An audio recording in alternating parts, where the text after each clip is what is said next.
పెట్టారో దానిని మీ పక్కనే ఉంచా, వెళ్ళి స్వతంత్రించుకోండి. ఆ రోజు ఆ ప్రభు శిష్యులను చూసి దేనికోసమైతే రాత్రంతా ప్రాకులాడారో దాన్ని మీ పడవ పక్కనే ఉంచారు, స్వతంత్రించుకోండి. ఆయన మాట విన్నారు, విశ్వాసంతో వలలు వేశారు. 153 అతి పెద్ద చేపలు వారికి దొరికినాయి. అమ్మా, అయ్యా, దేవుడు నీ కోసం దాచిపెట్టిన ఆశీర్వాదం నువ్వు ఊహించిన దానికంటే బహు దగ్గరగా ఉంది. నువ్వు అనుకుంటున్న దానికంటే దేవుడు బహు దగ్గరగానే, బహు సమీపముగానే నా ప్రభువు నీకు ఇవ్వవలసిన జవాబును ఆయన పెట్టాడు. అది నువ్వు విశ్వసిస్తే ఎంత బాగుంటుంది. ఫైనల్గా ఆ రోజు శిష్యులు సత్యాన్ని తెలుసుకున్నారు. ఏంటో తెలుసా?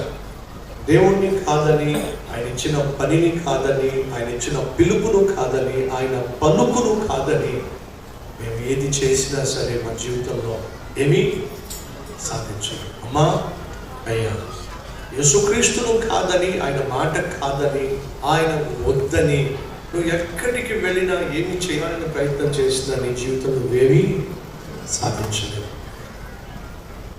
పిల్లలారా, తినడానికి ఏమైనా ఉందా? ఏమీ లేదు ప్రభు. సరే, నేను చెప్తున్నా, కుడివైపున వలలు వేయండి.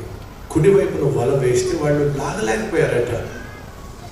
ఆఖరికి వాళ్ళు వలలు లాగలేక తల్లడిల్లిపోతున్నప్పుడు ఎవరు గుర్తుపట్టారు? యేసయ్యని యోహాను గుర్తుపట్టాడు. ఏం చెప్పాడు ఈ పేతురుకి? పేతురన్నా, అర్థమైంది నీకేమైనా? ఏమర్థమైంది?